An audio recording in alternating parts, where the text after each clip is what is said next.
Hello दोस्तों, स्वागत है आपका एक्किस टेक कॉर्नर पर, जहां हम टेक्नोलॉजी को आसान और मज़ेदार बनाते हैं। अगर आप वेब डेवलपमेंट सीखना चाहते हैं तो मैंने एक डेडिकेटेड प्लेलिस्ट बनाई है, जिसमें सबसे पहले हम HTML के बारे में पढ़ेंगे, बाद में CSS और जावास्क्रिप्ट। ये प्लेलिस्ट अगर आपने एक्सेस नहीं किए तो सबसे पहले वीडियो से स्टार्ट कीजिए, जिससे आपको प्रॉपर सिस्टमेटिकली सीखने को मिलेगा। नीचे लिंक डिस्क्रिप्शन में दी गई है, ज़रूर चेक करें। सबसे पहले हम VS कोड को इंस्टॉल कर लेते हैं। अब VS कोड एक प्रॉपर लाइट वेटेड IDE है, जो वेब डेवलपमेंट से रिलेटेड कोई भी लैंग्वेज या फिर फ्रेमवर्क्स इजीली उस पर हम रन कर सकते थे। कोई भी प्रोग्रामिंग लैंग्वेज रहा वो भी हम उस पर रन कर सकते हैं। अब नॉर्मली हम HTML नोटपैड पे भी लिख सकते हैं, बट VS कोड हमें कुछ ऐसे शॉर्टकट्स प्रोवाइड करता है, कुछ ऐसे इजी ट्रिक्स प्रोवाइड करता है जिसमें प्रोग्रामिंग या फिर डेवलपमेंट बहुत इजी हो जाती है। सबसे पहले गूगल पे आ जाइए और वहाँ पे सर्च करेंगे VS कोड। अब जैसे ही VS कोड सर्च करेंगे, वहाँ पे एक विंडो खुलेगा जहाँ पे डाउनलोड फॉर विंडोज़ लिखा है। आपके मैक होगा तो मैक के लिए कीजिए। जैसे ही हम डाउनलोड पे क्लिक करेंगे वो डाउनलोड स्टार्ट हो जाएगा। अब डिपेंडिंग ऑन आपका नेटवर्क कैसा है, वो डाउनलोड कर देगा। यहाँ पे हमारा डाउनलोड कंप्लीट हो चुका है, जस्ट उसको ओपन कर लीजिए। अब जैसे ही VS कोड हमने ओपन कर लिया, वहाँ पे लाइसेंस एग्रीमेंट है, उसको एक्सेप्ट कर दीजिए। नेक्स्ट पे क्लिक करना है और जितने भी चेक बॉक्सेस है जैसे क्रिएट डेस्कटॉप आइकन, वो सब क्लिक करके नेक्स्ट और फिर इंस्टॉल पे क्लिक कर दीजिए। इंस्टॉल पे क्लिक करने के बाद उसको थोड़ा टाइम लगेगा इंस्टॉल होने में, depending on your system processor. जैसे ही वो इंस्टॉल होगा, हम अपना काम स्टार्ट कर देंगे। अब यहाँ पे इंस्टॉलेशन कंप्लीट हो चुका है। सर्च बार में जाके हम VS कोड ओपन कर देते हैं। तो मेरे इसमें ऑलरेडी इंस्टॉल था, डायरेक्टली जो मैं लास्ट टाइम एक्सेस कर रहा था वो फोल्डर आ गया। सपोज़ मुझे कोई भी फोल्डर ओपन करना है, मैं फाइल में जाके देख सकता हूँ कोई भी फोल्डर हम ओपन कर सकते हैं ओपन फोल्डर पे क्लिक करने के बाद। उसके बाद HTML का अगर फाइल बनाना हो तो .html एक्सटेंशन ज़रूरी है। मैं एक एग्जांपल के लिए फ़ाइल बनाता हूँ acki.html। एंगुलर और एंगल ब्रैकेट आया है, मतलब HTML फाइल है। अब न्यू फाइल पर क्लिक करके भी फाइल बना सकते हैं, डायरेक्टली भी बना सकते हैं। अब यहाँ पे हमने देखा था VS कोड के फ़ायदे। VS कोड हमें क्लैरिटी और शॉर्टकट्स प्रोवाइड करता है। जैसे हमने शिफ्ट और एक्सक्लेमेशन साइन अगर दिया और उसके बाद मैंने इंटर अगर प्रेस किया, तो मुझे HTML का पूरा बॉयलर प्लेट रेडी मिलेगा। अभी के लिए ये डॉक्यूमेंट टाइप, ये जो बॉयलर प्लेट है, उसको आप वैसे ही रहने देंगे। हम फर्दर वीडियोस में उसको अच्छे से डीप में एक्सप्लेन करेंगे। हमने देखा था कि VS कोड जो है वो फ्लेक्सिबिलिटी प्रोवाइड करता है। यहाँ पे VS कोड के कुछ एक्सटेंशन है। जैसे सबसे पहले है live server.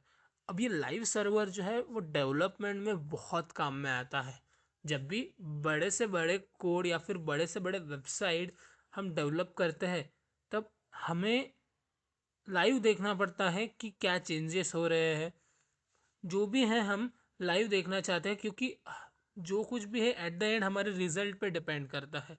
Live server developer के लिए बहुत ही इम्पोर्टेंट है।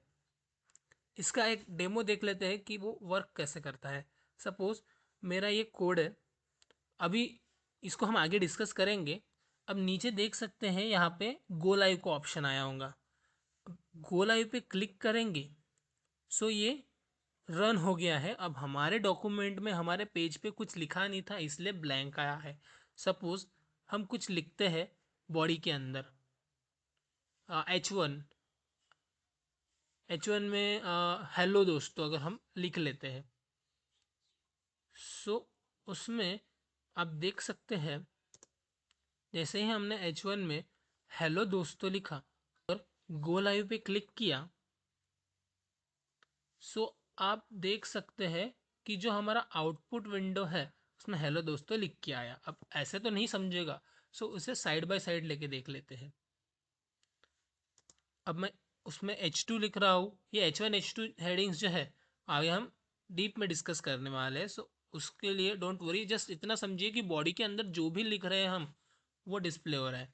अब मैंने सिर्फ सेव किया है, HTML फाइल सेव किया है, मैं ब्राउज़र पे कुछ किया नहीं, लेकिन वो चाय पी लो जो है वो ऑटोमेटिकली आ गया। तो ये काम करता है लाइव सर्वर। अब VS कोड का एक और एक्सटेंशन है प्रीटियर नाम का। अब प्रीटियर क्या करता है, जो भी हमने कोड लिखा, सपोज वो अनस्ट्रक्चर्ड वे में है, आड़ा टेढ़ा कहीं से भी लिखा है, उसको प्रॉपर स्ट्रक्चर वे में लाने के लिए हमें प्रीटियर यूज़ किया जाता है। अब प्रीटियर जो है, मैं एक एग्जांपल देख लेता हूँ। तो सपोज मैंने H1 में आड़ा टेढ़ा कुछ लिख दिया।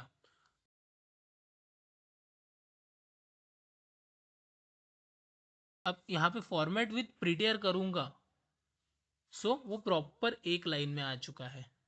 सो ये काम करता है प्रीटियर कि हमने अगर आड़ा टेढ़ा कुछ भी लिख दिया उसको प्रॉपरली फॉर्मेट करते हैं। एक और फॉर्मेट है HTML, बाय डिफ़ॉल्ट फॉर्मेट होता है जिसमें हम प्रॉपरली देख सकते हैं, लाइन बाय लाइन फॉर्मेट हो जाता है।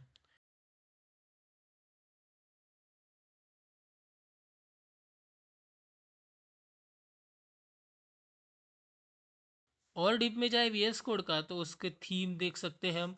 लाइट थीम है जो मुझे बिल्कुल पसंद नहीं, क्योंकि एज ए डेवलपर रात में काम करता हूँ और रात में मुझे नाइट थीम ही, डार्क थीम ही पसंद है, जो आँखों को एकदम सुकून देती है, बिकॉज वो लाइट इरिटेट करता है। आपके हिसाब से आपको अगर लाइट थीम रखना है तो आप लाइट थीम यूज़ कर सकते हैं। उसके बाद यहाँ पे गिट वर्जन है जो हम आगे डिस्कस करेंगे कि गिटहब पे आपके जो प्रोजेक्ट्स है वो कैसे पब्लिश करते हैं। सो दोस्तों, आज की वीडियो में बस इतना ही। अगर आपने हमारे वेब डेवलपमेंट की प्लेलिस्ट एक्सेस नहीं की है तो एक्सेस ज़रूर कीजिए। और साथ ही में अगर आप एसक्यूएल पढ़ना चाहते हो तो मैंने उसके लिए भी एक पूरी प्लेलिस्ट बना के रखी है। आप हमारे चैनल पे विज़िट कर सकते हैं या फिर नीचे प्लेलिस्ट दी गई है, वो लिंक एक्सेस करें और एसक्यूएल में मास्टर बनिए। अगर आपको इंस्टॉलेशन से रिलेटेड कुछ डाउट है तो कमेंट में प्लीज़ मेंशन कीजिए। लाइक करिए, शेयर करिए, सब्सक्राइब करिए